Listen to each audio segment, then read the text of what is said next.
I'm grateful for where I am now. Obviously, like there's a lot that I wish I could change, but you can't change it. Right. And so now I just try to pay it forward and let people know, like, you know, like I said, like if you want to be a writer, like really embrace it. Don't feel afraid of like the rejection. If you're getting rejected, that means you're in the game at least. You know, Yeah, put yourself in the game. For sure. Try it out.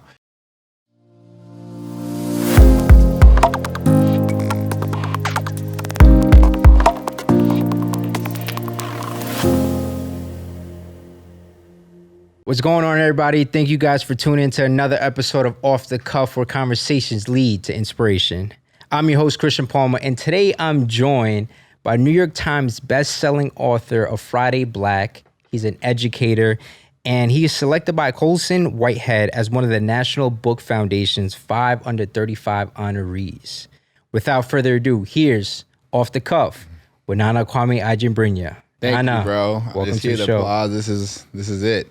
I appreciate you for being here. I'm excited. Like I said, you know, you are representing one of the elites from upstate New York, Rockland County. You already know. You know what I'm saying? The 845 is strong there. So I'm just excited to have you on the show, man. Like, there's so much to talk about. I'm excited to be here. Like, you see I'm wearing the brand, but also my socks I'm wearing Rampart. These are Rampart Oh, socks. the Griffins. Yeah. Wow. So, you know, I love seeing people from the town doing something creative and cool and ambitious. So it's only right. I'm glad I came right now, too, while it looks so beautiful. I appreciate that, man. And, you know, you've always been someone that I admire just from afar. And to kick things off, obviously, you know, we have to address what's on the table now. Friday Black. Funny story about this. When I went to the Barnes and Nobles that I went to, it was actually the last copy that they had. Wow. And I was just like, it was meant to be. You know, and I was so excited to have a copy, and I definitely want you to autograph it and kind of, you know, give me something to remember you by. Yeah. But, you know, one of the things out of this book here that actually caught my attention was the first page, right? When I opened it, I'm like, I know Nana. Like, let me just see if I could dig it a little deeper. And the first thing I came across was Nana Kwame writing will grab you, haunt you, enrage you, and invigorate you. Yeah. That's beastie. Right. Tell me a little bit more about that. Let's tell the audience a little bit more about, you know, why would a reader be feeling that way? Well, first off, like, just so people don't like know, that's like the little inside jacket, almost like the back cover where they say stuff about like what you should expect to read. And so I didn't create that. I didn't write that myself. Really? No, I don't know that I would say that about my own work. I mean, I'd be like, it's cool or whatever, but like. Right, because you're so humble.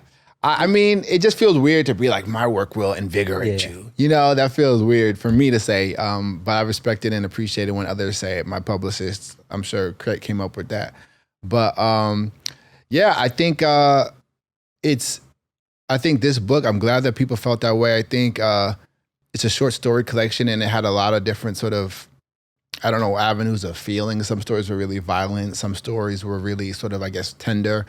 A lot of them were, I think the people most connect with the fact that they're concerned with like the extrajudicial murdering of Black people, which is like the first story in the book is very much concerned with that. And so it's a lot of different feelings. I think one thing I really feel proud of with this first book is that you don't know what the hell is about to come from story to story, you know? So, you know, hopefully that those things they say are true, but yeah, I didn't make that up myself. Okay, well that's a good thing to know, and you know, it's the beautiful thing because Off the Cuff is like understanding and looking a little bit more behind the scenes of you. Yeah.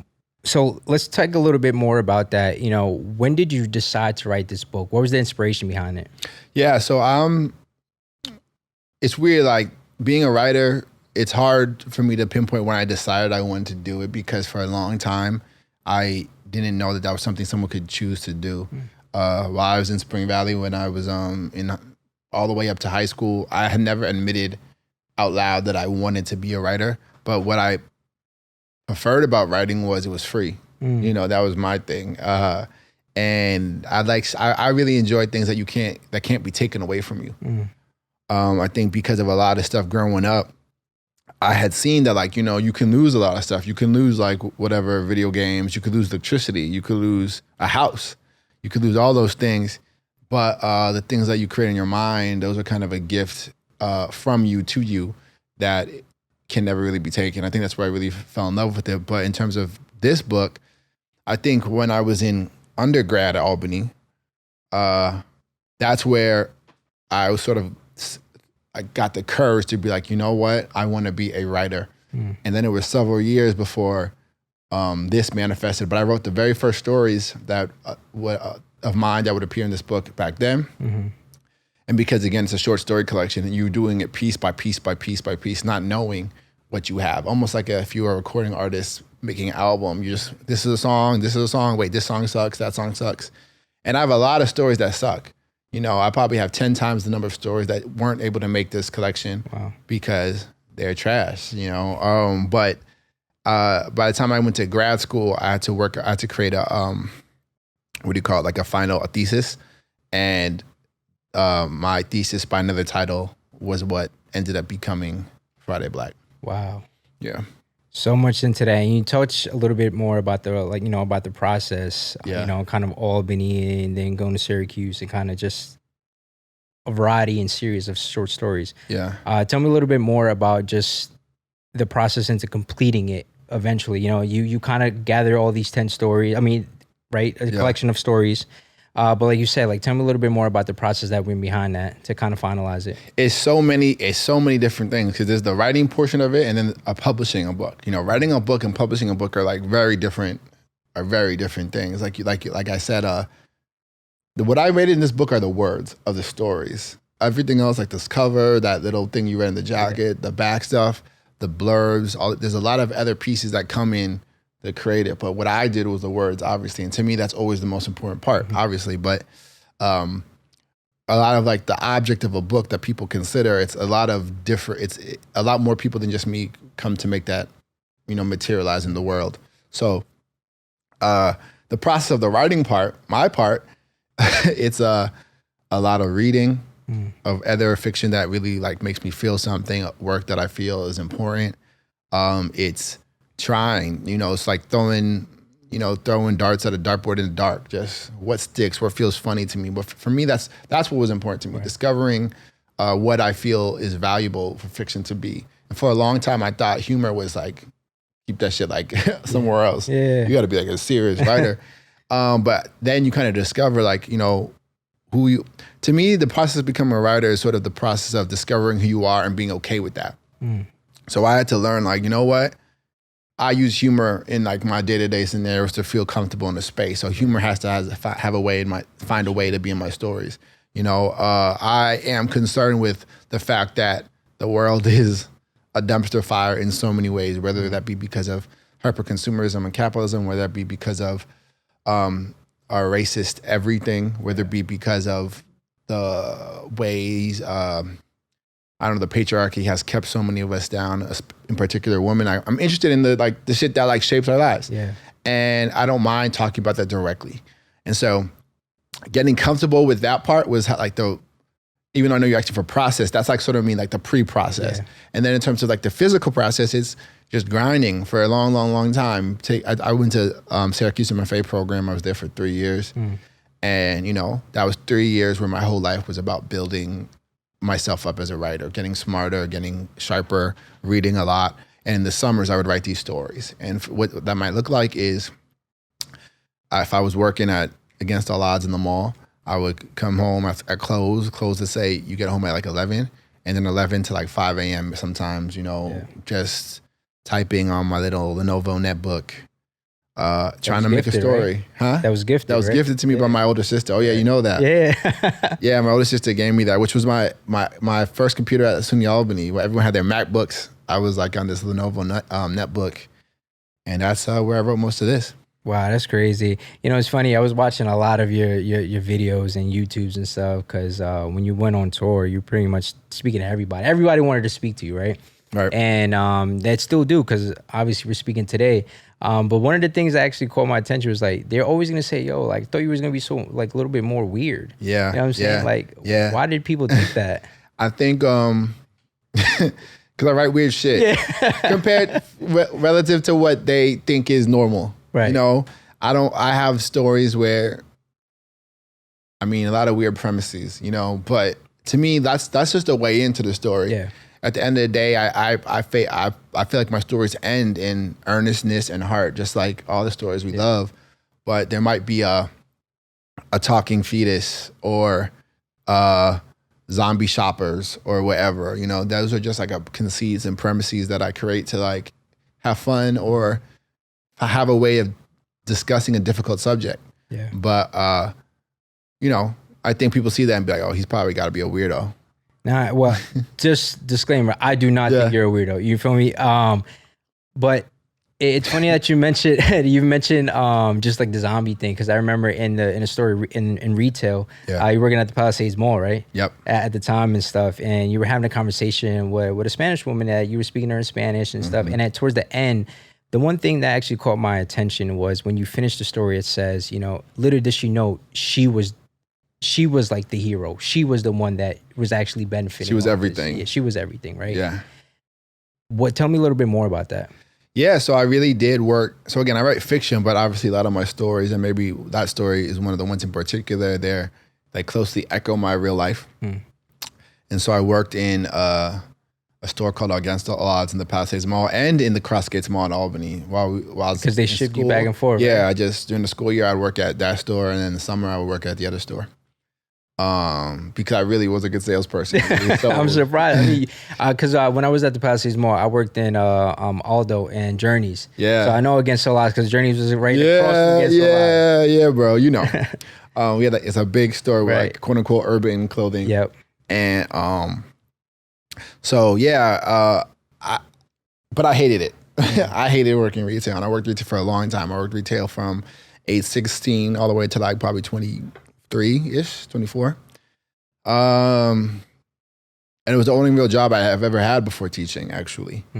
And so, but I hated it because I felt it was boring to me. It was monotonous. It was repetitive. But I've learned to change my perspective because I'm also not very grateful for that time because it was so mundane and so repetitive. I had time for my imagination to go all types of crazy places, you know. And it's not an accident, but that my first book is a flip on the biggest shopping day in America. So, but to answer your question, while I was there, I would try to find things that were meaningful, you know, and maybe you wouldn't do in the moment, but maybe after the fact. Because for a long time I felt like, and I think many people feel like, because I'm not having X, Y, and Z job, I'm not someone of significance, I'm not important and whatever. And I've shifted my perspective, and I now know that no matter what you do, you're someone of value. It really isn't about what you produce or what you make or what kind of you are someone of value no matter what. I had to teach that to myself, and now I can tell it to others. But back then I did not believe that at all. And so every time I would punch in was like a reminder that I wasn't shit in my mind. Wow. And so that story is like about how, you know, there are little opportunities where maybe it is mundane, maybe it doesn't matter, but you can make someone happy. You can help somebody. Yeah. And that does matter. And so with that, in that story, there's a woman who needs help, and the main character doesn't speak English, or his English, you know, un poquito. Yeah. But he's able to help this person, and it helps them feel a little. It helps her actually, that one, feel a little bit better about the fact that they're in a space that they don't love and kind of is making them depressed. Yeah, that's like the thing in retail. Yeah, well, that's amazing. And I know we talked a little bit about just the challenges you faced up until the process, right? Yeah. And I know from what I was able to gather that Finkelstein 5 was the one that was rejected a ton. Yeah. Right? Yeah. I'm curious to know from just the way you think about just the entire process in itself. Like, tell me what got you through those rejections, through the revisions, through the drafts. Like, tell me a little bit more about that. It's a good question. So that's the first story in my book. And if you had to ask me, I believe that that's the story that made my career a thing. You know what I'm saying? Because a lot of people said they read the book, but they read the first story. Yeah. You know what I mean? And it's crazy because Finkelstein 5, and although I know it's fiction, but it reminds me of the Finkelstein Library. Of course. Home. There's people from Spring Valley know there's a Finkelstein Library, which is where I feel, you know, I used to like spend hours and hours and hours there. And so it was kind of a shout out for my Spring Valley people. There you go, right? There's a lot of little shout outs Yeah. I have to make sure. I really like to try to rep Spring Valley pretty hard, as you can see from the socks. Yeah, the socks. But because who else, you know what I mean? For sure. If we don't do it, then who's going to do it? And you said it taught you a lot too growing up. It taught me everything. It's who I am. Yeah. But with the Finkelstein 5, I don't know what kept me on, but like it's like sort of like when it's like when you figure out, oh, this is really me, you gotta like hold on to that. So again, I had an MFA program where I spent several years trying to figure out who I was as a writer. Excuse me. And so that process is harrowing because you gotta submit a story to a workshop and you know when something hits or not, you know? And I've actually had workshops where my professor, and I'm very grateful to him now for it, my professor, Arthur Flowers, had read it. And this is after everyone in the workshop. Imagine a room of 6 people. And you all like kind of like, oh, like they say little comments, And everyone's being very congratulatory about this story. And Arthur, he's like, you know, the Memphis blues man, hoodoo, really dope dude and a writer and a great writer. He takes the story and just like, poof, he throws that shit on the ground like, bah. And he let me know like basically for the next 30 minutes how it wasn't good and how I was like kind of pretending. And it was true though. And I wasn't able to understand at the time because I was in my feelings about it. But I had written a story that really wasn't me. It was me trying to be like what I thought was cool or dope. Wow. When I got to the Finkelstein 5 though, I wrote it as a small little project in that same Arthur's class first. And I brought it into class and I saw how everyone responded to it. It wasn't a workshop. It was just like a class of regular students. And actually there were some undergrads in that class. And there was like a certain kind of energy around it because it had humor, even though it was very serious. And it was, you know, about shit that I cared about as opposed to just like, you know, trying to be cool and trying to prove I was a dope writer. And so I believed in it. And of course it's about, you know, I was in college when Trayvon Martin was murdered. I really believe in what it's trying to say. So for me, the reason I was able to push through all the rejections was, A, it was about a subject I cared about deeply and still care about deeply, obviously. And 2, I felt like I knew what it was like to be like rejected and like, you know, sort of put down for putting out work that was not me. And so now, like when I remember that after that day with Arthur, I told myself, you know what, if that's gonna happen, I'm gonna at least put out my real self. Because I couldn't even defend it. Because I knew it wasn't really like, so, you know, the rejections, I was like, you know what, this is who I am and this is what I want to do, so I'm not going to quit. And also it matters to me. And so I just took the rejection as fuel. It's not like a no as a get it better. And that's how I look at rejections now all the time. It's not saying no, it's saying not yet. Wow. Yo, that's phenomenal. And I appreciate you sharing that. That's the game, bro. Writing, one thing I say, if you want to be a writer, and I think a creative, you have to be very, very comfortable or even embrace rejection. It's a part of the game. I can show you like on the website where like writers can submit stories to publications, 2 years of straight rejections. Wow. That's part of it though. Yeah. And I'm so glad, you know, it got you through the hump and, you know, just you kind of just keeping your eye on the pulse and foot on the gas. Like, you know, it is going to happen. People are going to know your name. And look at that, New York Times bestseller. You know what I'm saying? So it happens, man. I was desperate. It was good. It was sort of do or die for me. And you know, I don't really. It's a weird thing. It's weird, but I was very desperate, and it was kind of like I don't got no choice. And I'm glad, you know, it worked out. And why did you feel you had no choice? There was so much shit going on in my life, and still is that, like, you know, just a lot of whether it be circumstances where you are suddenly like the family is like one of the people who have to like meaningfully provide for a family. When this book, right when I got the agent who is my current agent and helped me sell this book, my father was diagnosed with cancer. And he's now passed 2 years ago. Sure. So it was like the way I viewed it was like you have to do this now because it was like I said, do or die very literally. You know, this cancer shit is not cheap. I really hope people don't have to figure that out. But it's a not only are you not working anymore, but then it comes with expenses itself. And obviously writing is a bad choice of profession if you're trying to make money. But it was the only thing it was like, that's like the only skill I really have. Yeah. So that, and like, you know what I mean? I I could play like rec league basketball probably and like Smash Bros. There you so go. I don't have too many like marketable skills. So that and yeah, that's and also for myself, it was like I've invested a lot of time into this. Yeah. So this is what I got to do. So for me, it's weird though, right? Because like, what if it wouldn't have happened? But in my mind, like I really decided like there is no option. For sure, man.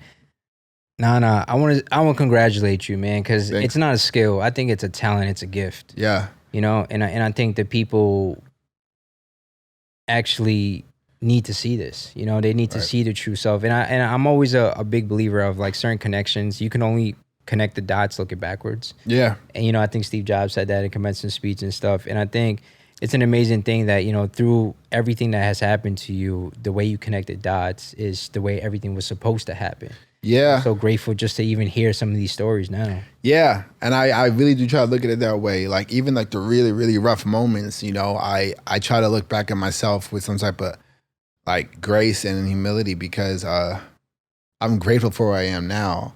Obviously, like there's a lot that I wish I could change, but you can't change it. Right. And so now I just try to pay it forward and let people know, like, you know, like I said, like if you want to be a writer, like really embrace it. Don't feel afraid of like the rejection. If you're getting rejected, that means you're in the game at least. You know, you put yourself in the game for sure. Try it out. And also, I also know on this side of it, this place where I really want to be, like on the inside looking out as opposed to on the outside looking in. You can be just as sad and depressed and upset having achieved your goals. So you know what I mean. It's really important to like work on like the.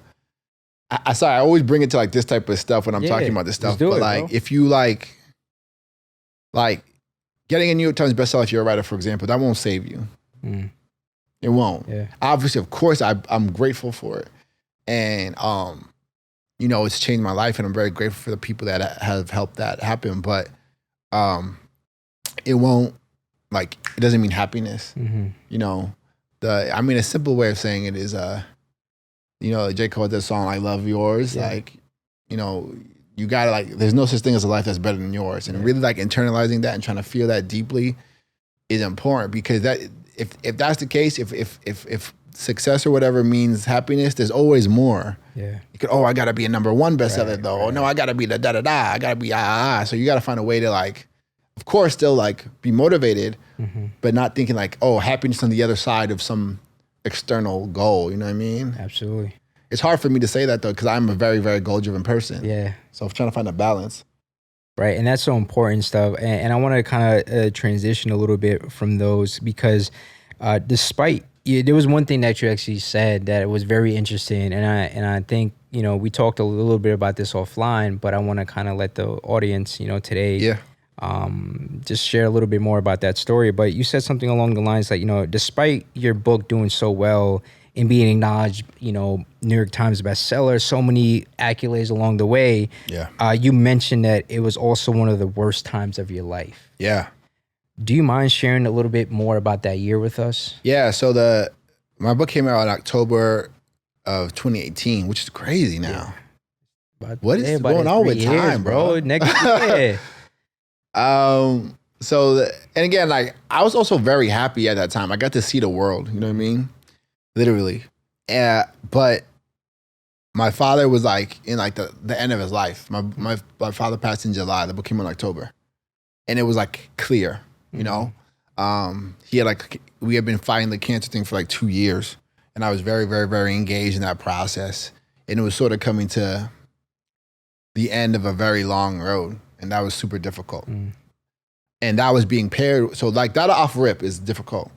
And it was actually, for me, more difficult because on the other side, everywhere I go is congratulations. And I like, you know, and you're so consumed with this other thing. Yeah. And it's not, you know, and there's the fact that cancer, but it's also like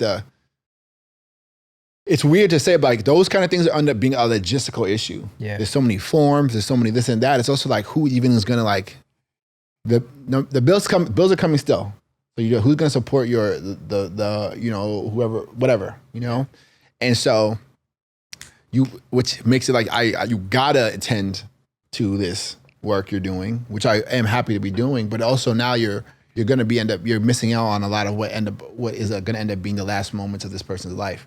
So that's already like a difficult that's already a difficult like game especially to your first time. So I'm like learning on the fly what it means to be like a public facing anything. Yeah. Then on the other side, yeah, that alone is like the book stuff is like, now you're like, now I'm comfortable. I mean, obviously at first I already know you, but I've done it a million times. Yeah. That like, sometimes like people see this stuff but they don't see like a zillion cameras and big lights and da-da-da-da-da, you know what I mean? And if you don't have experience with that, it can be intimidating. Absolutely. I mean, and you have a lot of experience with that. Like I know you spoke in front of huge crowds before. I was terrified then. If people haven't done that a lot, it's terrifying regardless. Yeah. But imagine doing that again and again and again and again. And again, you're happy for it all, but it's like an adrenaline come down. Mm-hmm. Like so, like you mentioned the Seth Meyers. I remember being like sick. And then I have to just get to a place where like, you know what, I feel fine, I don't care. But then after you're like in this like sinking feeling. So just mentally it was a lot to manage. And I think a lot of that period is why I'm like on my like sort of Zen meditation shit now. Yeah. Because it was really, really difficult. So I think it was really just growing pains. And a part of it was I was resisting the fact that my life was changing. And so we all have like a certain kind of story we tell ourselves about ourselves, And that person, like, I'm like, I'm grinding, I'm trying to get in, and I'm the one who they left on the bench, and I'm going to work hard. That was my personal narrative. Sure. And that stops being true. And now it's like, okay, who the fuck are you now? And that alone, that's really disorientating. Okay, you aren't that. You can't be because if that was true, why you want Seth Meyers or whatever? And that's why sometimes like, I do try to be humble, but sometimes like it used to be like I still want to think about that because it's contrary to my personal story of myself. So I kind of like I'd rather not hear about X, Y, and Z because like it'll make me feel fucked up. So, anyways, all those things. Sorry, that's a long answer, but all those things put together kind of made it a more difficult year for me. That's a couple years, and I appreciate you sharing that. So, where do you feel that you are now mentally? I mean, right now, I'm working on book number 2. So I'm signing up for it all again, Wow, you name all of this and then you're back at it. Right back at it. And I'm actually, because that's the thing, like the thing I'm trying to do is bigger than me. And so it's just weird. Also, again, I'm grateful for it. I loved it. It was just the hardest time. Yeah. It was just the most challenging time. But I'm not someone who like, challenge makes me feel like I'm doing something meaningful as well. So, but now I'm in a lot better place. I do therapy. I meditate a lot. I try to like not do shit that like makes me feel really upset. And all that said, it's up and down. Yeah. It's still pandemic. The world's on fire. Sea levels are rising. I'm the type of person to be like upset by that type of stuff. So I try to take it a day at a time. So for me, what I think about how I feel like right now in this moment, I feel great. And everything else is like, what am I going to do about it? Absolutely. Now, I appreciate you sharing that. How do you feel like, now you talked about therapy, you talked about, you also, one of the things that you didn't touch upon, that I know is that you're doing music as well. Yeah. Tell me a little bit more about how you balancing those two things out, from writing, kind of, in the process of launching book number 2, but now kind of also tapping into the music a little bit. Yeah, the music is a very like self-motivated project. I don't have any aspirations for it to become this. You know what I'm saying? I'm not trying to like become, like I don't want music or rap to be like a source of income for me. But it's a form of expression for you though, right? Yeah, it's a great form of expression. And actually part of why I love it right now is that it is totally divorced of some of that stuff. So like once an art form becomes your livelihood, it's different now. It's like, it's not the same as it was when you were just like like you said, like throwing darts in the dark. That felt like there was something, not that it's, and again, I still love writing. That's I consider myself a writer, but I'm writing for like really for me. And I don't know who the fuck will ever read it, maybe ever. Like it's different when you're writing for like 2 Facebook friends, you know what I mean? Yeah. Versus knowing for a fact that people, when you drop a book, they will pre-order it. There will be a massive commercial push for it. Not massive, but there'll be a commercial push. Sure. I'm not like a big deal like that, but like there'll be some someone will do something. There'll be a machine behind it, which will require me to do a lot of this type of stuff or whatever. versus me writing raps that I got from on a beat that I got off of YouTube. No one cares. No one gives a fuck. No one cares at all. Like that kind of stuff. That feels like it feels like how that felt in the beginning. Yeah. I think I'm chasing that feeling. Who am I when I make something when no one gives a fuck? I want to make sure I never forget that. You know, Yeah. that feeling like when no one cares at all. And I'm happy to see that like my writing success doesn't like bleed over to the music. I mean, I haven't put any music out for real, so who knows? But I have a sense that people don't really care, and I think that's a huge blessing.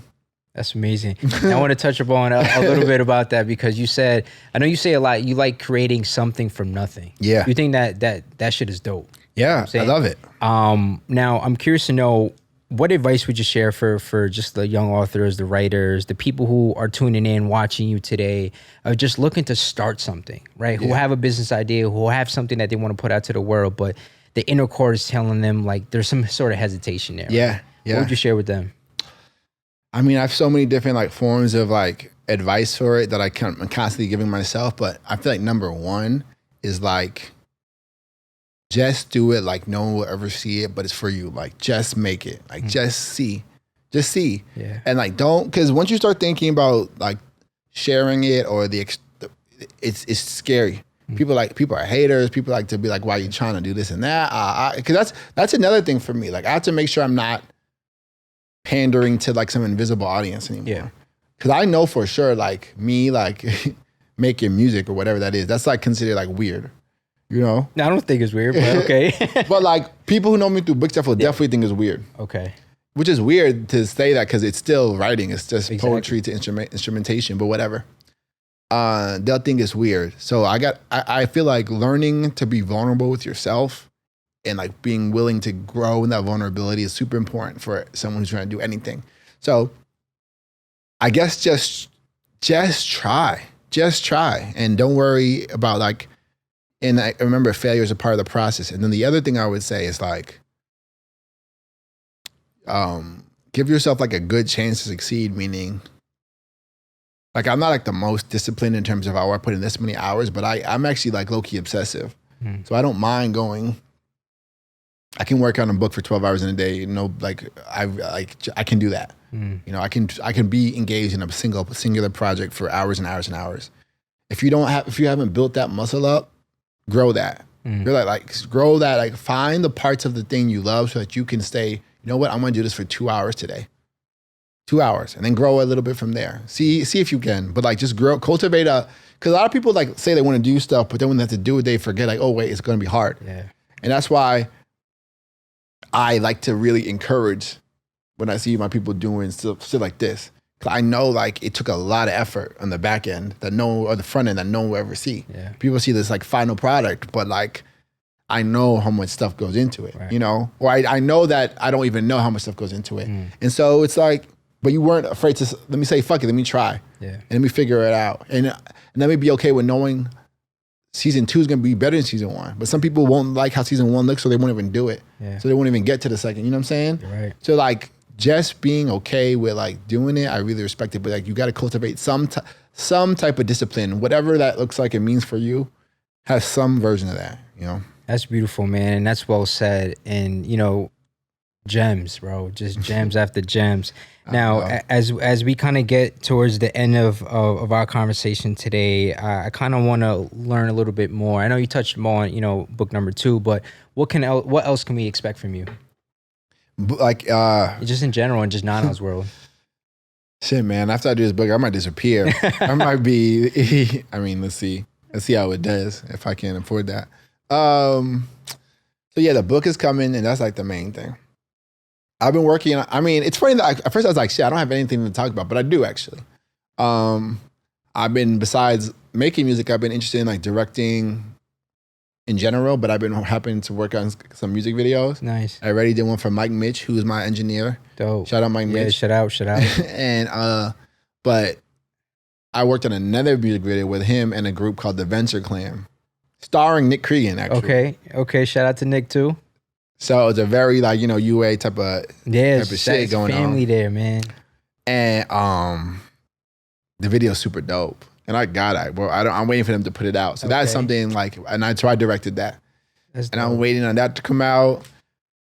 I'm working on a lot of stuff. I don't know if it's worth talking about. I do screenwriting as well, like writing for television. I'm trying to get into that, so we'll see how that goes. And then producing more stuff along those lines, and of course, more of that secret rap project where it's something. Are we gonna get to episode 3 too? Episode 3, I got it on my computer. Okay. I just don't want to. It takes so long to put the captions in. I do that myself. Wait, you do all the editing yourself? I do all the editing myself. That's fire. Top to bottom. That's wavy. I film it. I do every single thing by myself. Because I saw the filming part, but again, like we don't see the behind the scenes. Bro, I'm in Premiere, bro. Nice. I'm in Premiere. Like, yeah. It's time consuming, man. Dog, people have no idea. It's time consuming. Premiere is hard. Yeah, I learned how to do the shit where like if I say I didn't want to show this and it's blurred out, like Gaussian blur, and it will follow the blur. Like I had to learn that. So I'm on YouTube. Fuck, you know what I mean? Yeah, yo. Blur, because you know what I mean. That's where I learned Photoshop too. Just YouTube. That's also really why I'm doing the Secret Rap Project. I'm very project based. Okay. I need a project to I can't just arbitrarily learn something. I need to I hit this wall. How do I solve it? You know what I mean? So for example, I didn't know how to do that blur shit, and it came up. Yeah. So then I learned it. You know what I mean? I didn't know how to cut back and forth between this. So I had a scene where I wanted that, and I learned it because of that Secret Rap Project. So really, Secret Rap stuff is me learning how to edit videos. That's fire. That's really why I'm doing it. Yo, YouTube University says it's school in itself, man. Yo. That is insane. So, Nana, where can we follow you and where do we support you best? I don't even know everyone always asks me, I should know this. I think it's King _NK on Instagram, I think. And then on Twitter, NK _ADJEI, I believe. Okay. But if you don't follow me, it's fine. I'll be all right.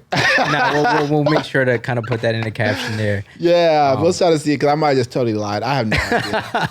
But listen, Nana, man, a big part of the show and the reason why I created it is that it's about just giving people their flowers. I know you mentioned pay it forward. That to me is like my mantra. Yep. But I've learned that, it's important to give people their flowers. And I want to say that I'm giving you your flowers. Thank you, for bro. all that you do, for just being so humble in what you do. And sometimes it's hard to kind of, like you said, now you're in it, but you were always looking from an outsider in it. But now that you're in it. So I just want to congratulate you for all your success.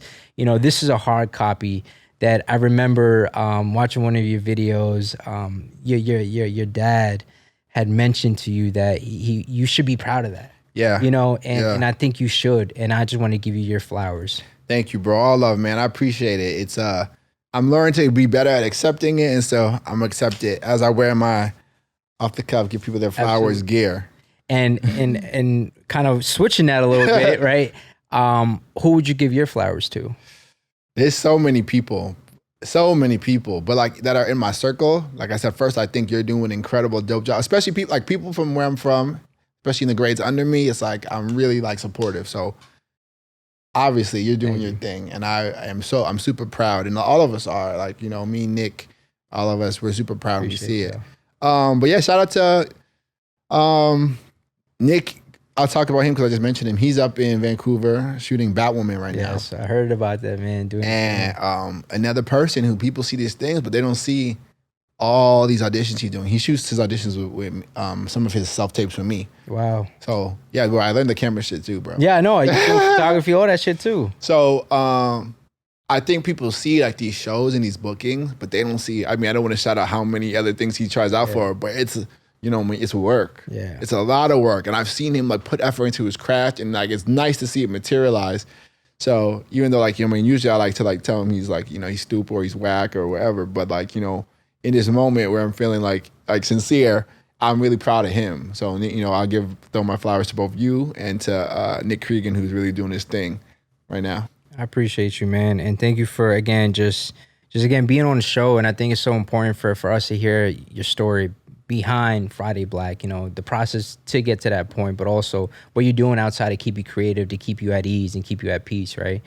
Now, before we wrap up, there is something that I'm incorporating into the show. It is always off the cuff, right? So I know you've been staring at this. This is the pot of gold. It looks like a sound. Yeah, there it is. Sounding bowl. Exactly that. I got one of those in my crib. I'm like one of those people. That's dope.